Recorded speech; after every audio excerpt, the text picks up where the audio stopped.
Good morning, everybody. This is Grant from State of the Spark, and it has been far too long. We're here this morning, and this morning is a Monday morning at about 6:32 to greet you this morning. We're going to have a brief show this morning, but I wanted to touch on a few things, and I wanted to get back into doing the Spark Show.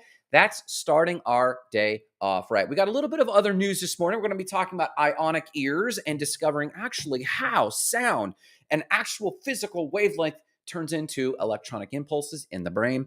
We're also going to be talking about Stung by 3 Wasps, but really we're going to be teaching on why entrepreneurs seem like they have so many irons in the fire, juggling so many plates, following the shiny objects. We're going to be talking about this and more in this morning's Spark Show. But before all of that, you know what time it is. Morning cup of gratitude. What are you grateful for this morning? What's got you pumped? What's got you excited? You got to share with each other, with one another, or at least articulate to yourself what you're absolutely most grateful for. And you know, I'm going to start. Let's start with a morning cup of gratitude. I'm grateful for several things this morning. Number one, I'm grateful for my partners on the Not Crypto Bros show. Catch us on Tuesday afternoons at 3:30 p.m. or Saturday mornings at 6:30 a.m.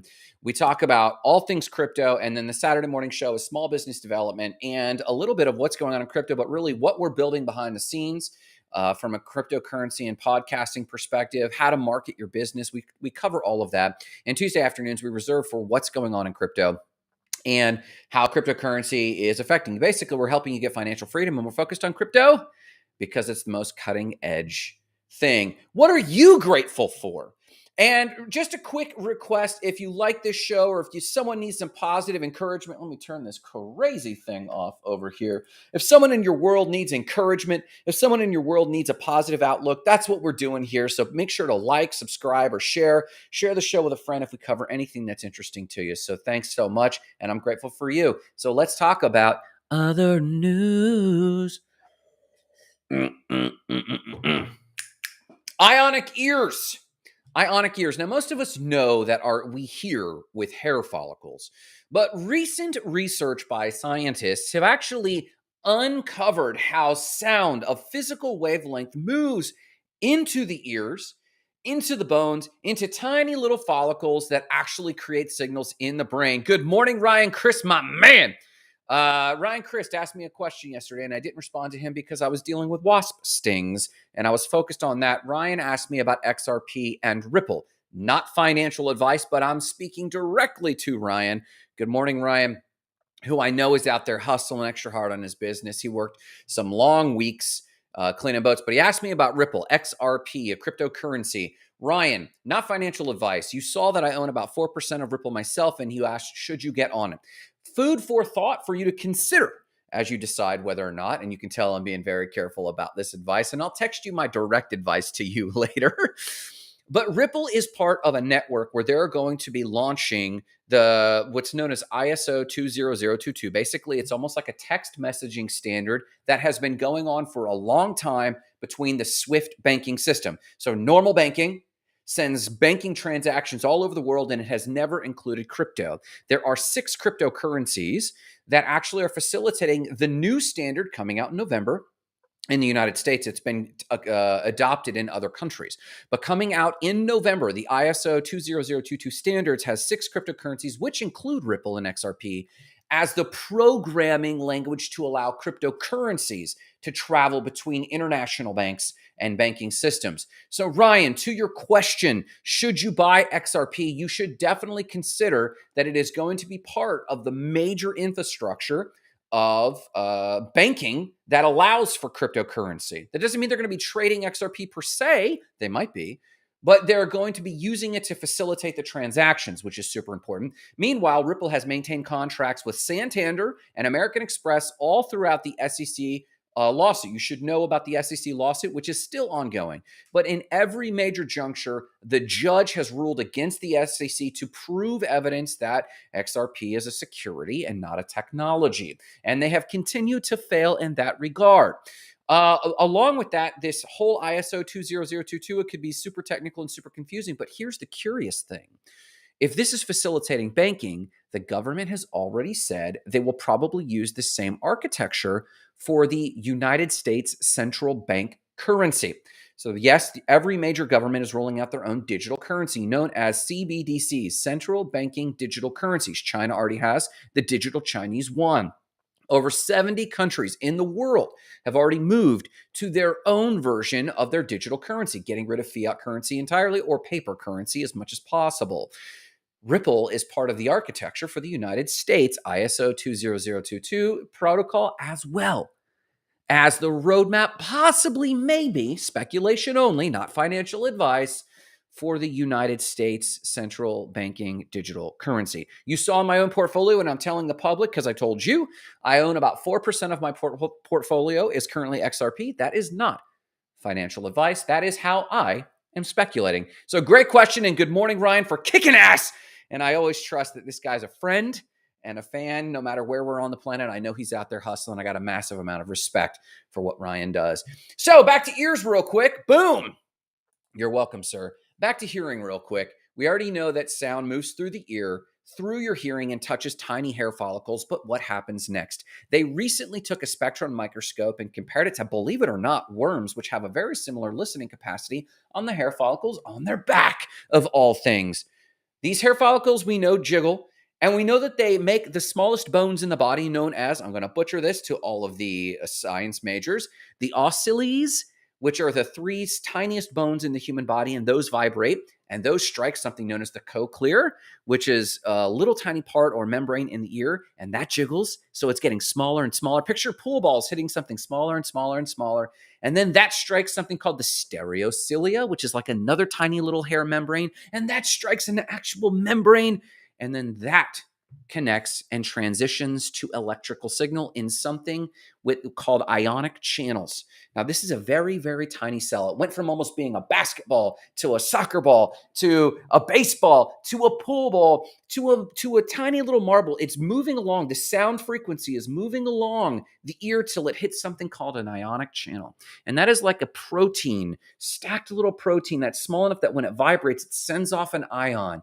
And that ion sends down the electrical signals into your brain. And that, now we know, is how we actually hear. So maybe you don't have bionic ears, but you definitely have ionic ears. That's how we hear. Let's talk about the markets real quick. The Dow is about 30,034 right now. The S&P 500 is at 3643. The NASDAQ is about 10,899. Now, this is Spark Show number 268. Now, at 267, which was a little bit ago, I've been derailed in so many other things. And that was a few weeks ago, maybe a few months ago, actually. Actually, it was a few months ago when I last did the Spark Show. And on the Spark Show, these numbers were actually about the same. So you might have seen the market go up. You might have seen the market go down. But in the last few months, the market is largely horizontal, believe it or not. Now, what are the DeFi markets up to? Bitcoin is at 19,360. Ethereum's at about 1,321. Cardano ADA is at about 37 cents. And XRP is about 47 cents. To answer Ryan Crisp's question about XRP yesterday, I have purchased XRP as low as 10 cents, and I've purchased it as high as at about $3. It's gone up and gone down, and right now it's at 47 cents. For my case and in my portfolio and what I'm doing, do your own research, DYOR, do your own research.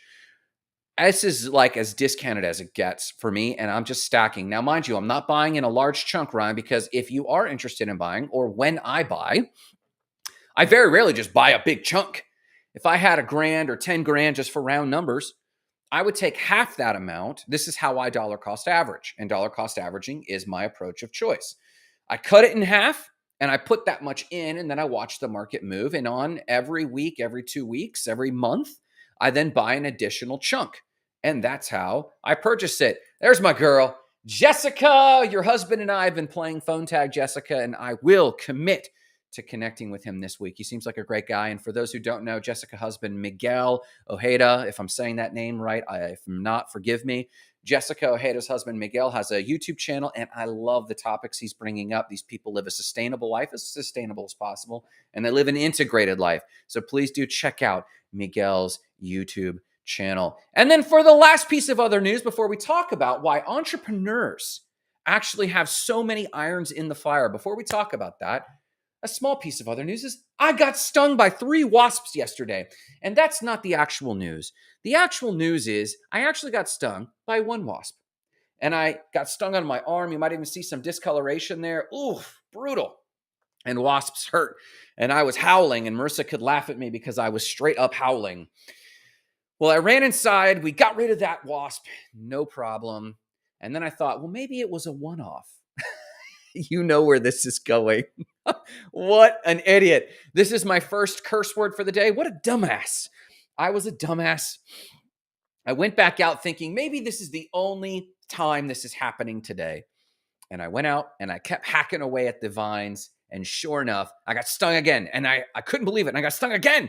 And I ran inside and I looked down and I realized I was covered in a handful of wasps. I brushed them off and ran inside. And I ran inside and Marissa announced that I still had them on me. One up my shorts, believe it or not. And I've got a nice welt on the inside of my thigh. Another one here. And I had gloves on, thank God. So I grabbed them with my gloves and took them off, only to realize my hands were getting stung because there were holes in my glove. What a dumbass. I was hollering at Marissa, get him off me. And then once that was done, it felt like I was getting nails pounded into where I had those stings once we had them off me. And fun fact, the bee sting cream in your hiking or emergency bag does not work. I am here to attest. It didn't work on me. It hurt well into the night for a good 16 hours. And even right now, my middle finger stings. That's it for other news. Let's talk about why entrepreneurs seem to be juggling so many things, seem to chase so many shiny objects. Let's talk about it. Oh my gosh. Oh my gosh, Jessica. Jessica got horned by a heifer on Friday and survived. She is officially a cowgirl. Cowgirl up. Keep on keeping on. I can't believe that. That would probably terrify me more than the wasps terrified me, for sure. To be horned by a cow. Cows are generally wonderful. And for those who don't know, I spent most of my summers as a kid on my grandparents' farm around plenty of cows. And you just walk out there. A lot of people are terrified of them. And bulls can get aggressive, but not that bad. You get out and mess with them. But for a heifer to kind of horn at you and get you, it's always kind of frightening. So do let us know if you're injured. And if you need some encouragement or just a warm cup of morning gratitude, that you are one with nature, sister. Why entrepreneurs seem to chase so many shiny objects. Now, we have as many metaphors for this as it seems like entrepreneurs have irons in the fire. Juggling plates, spinning too many plates, chasing shiny objects, ADAD, irons in the fire. We could just keep finding ways to express that entrepreneurs seem like they're always chasing the latest thing. And it's very critical because we often attribute the lack of success in entrepreneurs or the failure rate of entrepreneurs to this very fact. In fact, a lot of statistics you've heard, between 10 and 20% of all businesses fail in the first year. This morning's research revealed that the consensus seems to be that only 10% of businesses survive, 90% of businesses succeed. If you actually break the data down, it seems more like it's closer to 20% succeed, 80% fail, but over a long enough timeline, they all ultimately close, get acquired, or fail because the entrepreneur doesn't want to continue in general, or it's too difficult. In the end, there's a 100% failure rate of businesses if you actually want to get metaphysical. But practically, let's talk practically. Only 10 to 20% of all businesses succeed. Some of the numbers are this: 10% of all businesses fail in the first year. An additional whopping 70% fail in the second through fifth year. And over the next 2 years, another 10% fail. And the reason that the numbers vary between 10 and 20% success rate or 80 to 90% failure rate is that if a business lasts 7 years, can we say that it failed? Can we say that they closed? Did they go bankrupt? Did they file Chapter 13 or Chapter 11? No, typically, a specific thing happens. The main reason businesses fail, whether in the first year or the second through fifth year or the sixth or seventh year, the key reason given, especially today, is now. Can you guess? I'll give you 3 seconds to guess what the main reason is. And the main reason businesses close. When you say a business fails, generally, it's just that the business closes. Technically, they have revenue. It's not always Chapter 11 or Chapter 13. It's because the entrepreneur has decided it is too difficult and they quit. But that usually is led to the fact that a key person left. They were trying to hand over that business or delegate that business, or they shared that business with their spouse, and that person left the business. And usually this causes a rift in the relationship. They don't want to do things apart. One quits because they're just done with it, and the other person is pulled into that. Or they have employees and a general manager, and they're either not paying the general manager enough, or they're relying too much on that general manager, like they were relying on them spouse, or like as hard as they work. They expect their employees to work as hard as themselves. Sidebar, never expect your employees to work as hard as you do.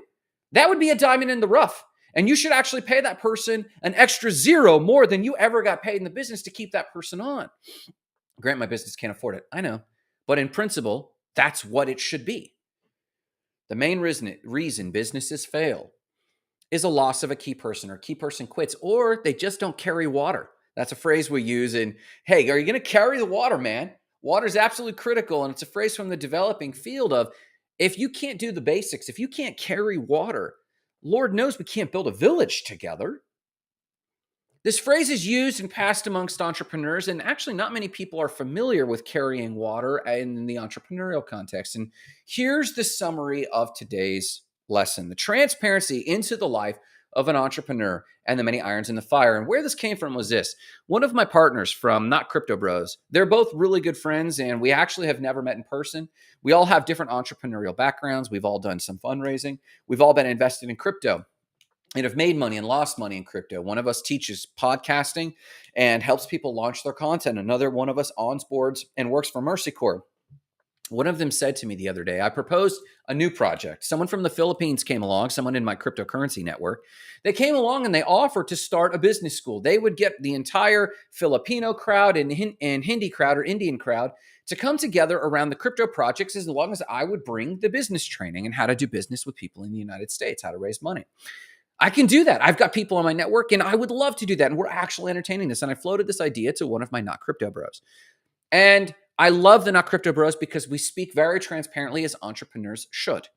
And he said very quickly, he said, oh, I can't do that. Man, I got used to being around entrepreneurs and they were always doing something new. I just got this one new role or position in my empire that I'm building. And if I took on another thing, it would just be so distracting. I appreciated that with them. And I joked, I said, are you putting me on notice, friend? And he said, no, you do what you want. I just know that I've got to manage myself. And I very much appreciate that level of communication. And he asked, Grant, why do you always have so much going on? And I said to him this one key answer: the main reason businesses fail is that people don't carry water. He said, oh, that's true. I said, I don't chase shiny objects because I have ADD. In fact, if anything, ADHD or ADD, or what we call ADD now, could just be an entrepreneurial trait. It's a trait that actually looks for the breakthrough that has to occur. And when you need a breakthrough in your business, or when you're not sure which avenues will really take, you can't be 100% sure. You can be confident in your will, confident in your skill. You can be confident in your will and confident in your skill. And you could say, I'm going to push through and make this one thing happen, as we do with Spark Sites. We're keep optimizing Spark Sites. But we do seem to have several irons in the fire. Why do we have several irons in the fire? Is Grant distracted? No. I'm 100% confident that 80% of our attempts will fail.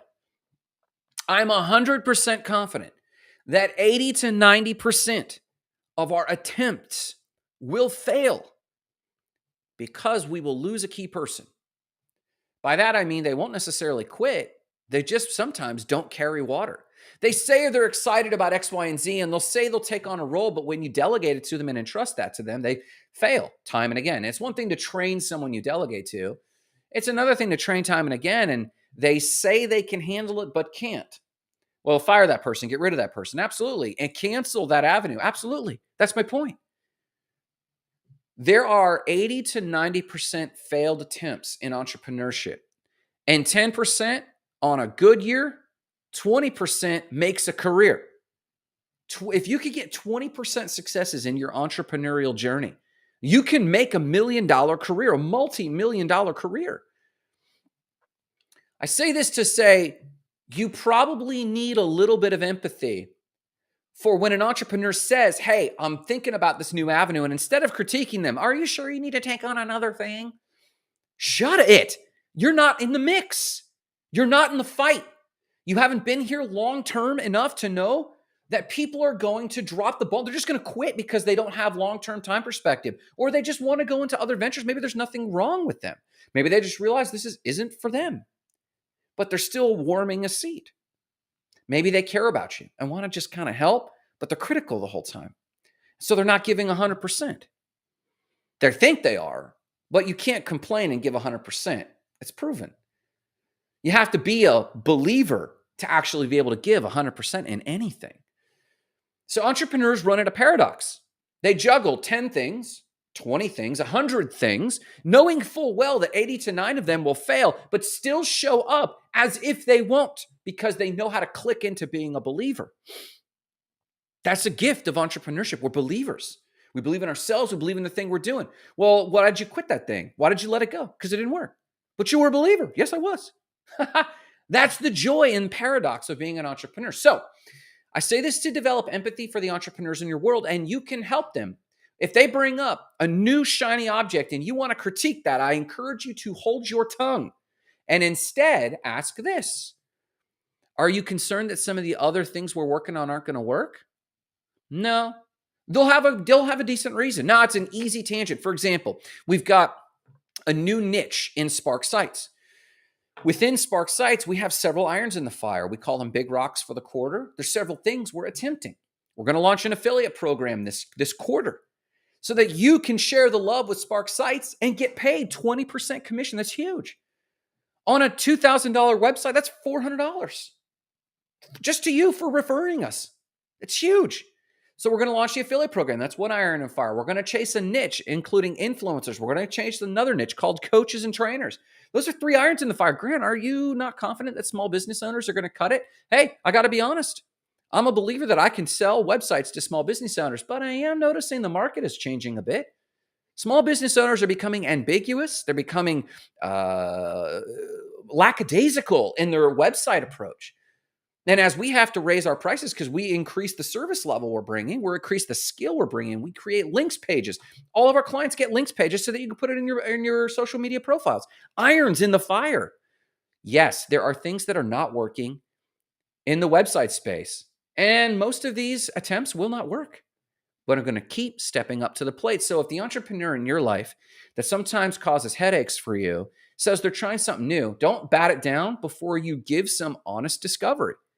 Hey, what about this channel? And what about that channel? And if you can't speak to the other irons in the fire in detail, then simply encourage them. Well, I hope one of them is going to absolutely take off for you. How can I support you? Draw your boundaries, but how can I support you? That's what's going on. So here's 3 N's. N as in Nancy. 3 N's. Number 1, if you're an entrepreneur, nurture even more projects. Man, let me tell you something.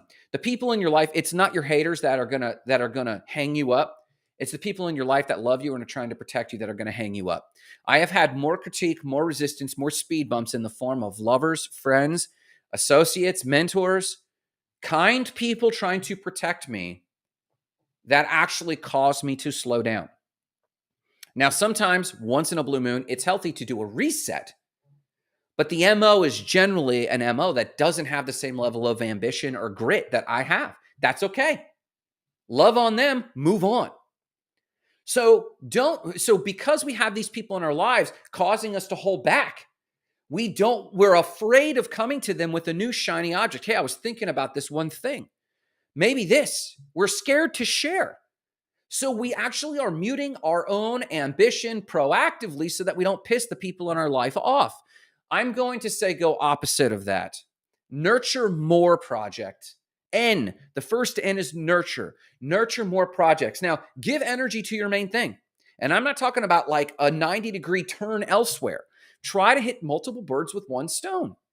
Try to do a project, and as you weigh the next object, consider, hey, how can I double dip? How can this be tangential? How can this be very near parallel to what I'm doing, but not a derail? I don't suggest derailing.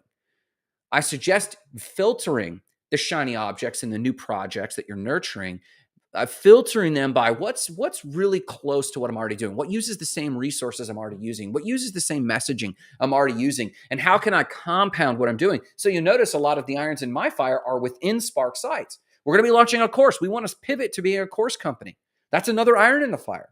We're doing landing pages. That's another iron in the fire. But that's all within this single bucket, and we need to make some transitions.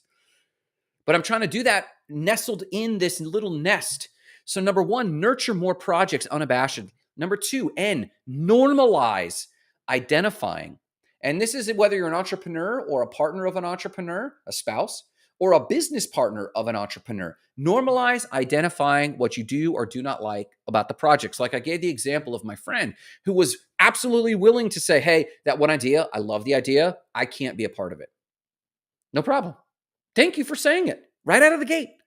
You know intuitively. And I have higher trust with this friend because they were able to express that. And I felt trusted, that they felt comfortable to share that with me. So number one, nurture more projects. Number two, normalize communicating what you do and don't like. We meet as a team. Hey guys, are we still cool with not crypto bros? Hey guys, are we still cool moving forward like this? What do we need to change? What do we need to get rid of? Let's iterate quickly. Speed to market is absolutely critical. And if we're not going to do this thing, I'd rather spend more time on my thing. I paused the Spark show to fire up the Not Crypto Bro show. And now that that's got its own cadence, I can turn my attention back to my own thing. Another iron in the fire. But it's important and it's integral to all the other things I'm doing, especially in the M for marketing category. And if you're not familiar with MSPBA, our framework, the Spark Freedom Framework for Business, jump on our Facebook group, the Goals and Gratitude Facebook group, or our Discord, which should be in the comments below, and we can talk more about MSPBA. Number one is nurture. Number two is normalize. Number three is narrow. Remove immediately the projects that aren't working. This is the point of having irons in the fire. It's not to disseminate energy. That should be a temporary state. It should be a temporary state that you have 10 projects. It should be a temporary state, unless you have a bigger team. It should be a temporary state that you as the entrepreneur have so many irons in the fire because you're narrowing. Number three, narrow the projects. As soon as something is not showing momentum, as soon as it's showing that it's not resonating, get rid of it quickly. You've heard the old axiom, hire slow and fire fast. But we never do this. As entrepreneurs, we love people. Our goal is to give people employment. So we always avoid firing people. We don't want to do that, but we should. And we should find the language to normalize communicating. So number two is normalize communicating clearly. Number three, radically narrow the projects as soon as it's showing, hey, there's no flow here, there's no resistance here, and it's not core to my mission. It's an iron in the fire. It's an avenue I tried. It's out. Why? Because you do need to conserve energy. And nurture more projects. Two, normalize radically clear communication with kindness. Hey, this isn't going to work for me. I'm not going to do it. Hey, I got to move on to something else. Hey, I love what you're doing. It's not for me. You don't have to hate something or kick something to leave it. And if you're the entrepreneur who's staying on, allow people to say, hey, I can't do this anymore, and love them to the door. Show them to the door in a loving way. Hey, I really appreciate you sharing that with me. I really appreciate it. What are your boundaries on this from here forward? Come up with that language. What are the boundaries you have on this from here forward? Number one, nurture more projects. Number two, normalize. Number three, narrow. Get rid of the projects you don't want. Does that framework help? The three N's, nurture, normalize, and narrow the projects. The goal of an entrepreneur is not to forever juggle 100 things. The goal of an entrepreneur is to juggle things until something radically breaks away and deserves their energy. And it's normally around whether or not people carry water and gravitate towards that thing. People in the form of clients, people in the form of employees and partners or business partners. I just got off the phone with a gal, Crescenda, on Thursday or Friday. We took a call from LinkedIn and we hung out. And we have amazing rapport for the crypto Web3 business school that we want to launch in the Philippines and in India. It's been a dream of mine to have a business school internationally using free resources to prosper. It's on my dream board. And she and I offered to pay her, hey, what will it cost? And she said, no, I'd rather partner. Okay, let's talk about that partnership. What people can I bring to the table? Does that make sense? Well, hopefully you've been able to develop a little bit of empathy. Why are we talking about any of this stuff? Why are we talking about gratitude? Why are we talking about other news? Why are we talking about leveling up as entrepreneurs? Listen, there's an epidemic out there, and that epidemic is not the pandemic. The epidemic is a mental health issue. People are struggling with hope. They're struggling to know what to do next. Entrepreneurs, who are usually the bastion of optimism in the world, or at least hopefulness for themselves, they themselves are getting heavy. State of the Spark and the Spark Show is about igniting lives of explosive significance and imbuing you with the hopefulness of your potentiality. Forget the news. It's not your reference point. Your internal life and the strength of your internal life are the reference point for whether or not you will succeed. And until the day I die, I will find a means to communicate this to you and give you practical lessons. That's what we're doing here at the Spark Show. So I hope to fire this thing up with some of my awesome partners and bring awesome resources to you. For now, it's a 3N framework for nurturing more projects, normalizing, communicating radically clearly, and narrow down those projects as soon as you can in order to make a deeper impact in the world more quickly, because the world needs more hope and confidence and opportunities, and you and I are here to do that. But listen, we're talking about freedom. We're talking about taking things to the next level. We're talking about frameworks that help. But no matter what you do today, remember the mission: igniting lives of explosive significance, starting with your own. Have a great day.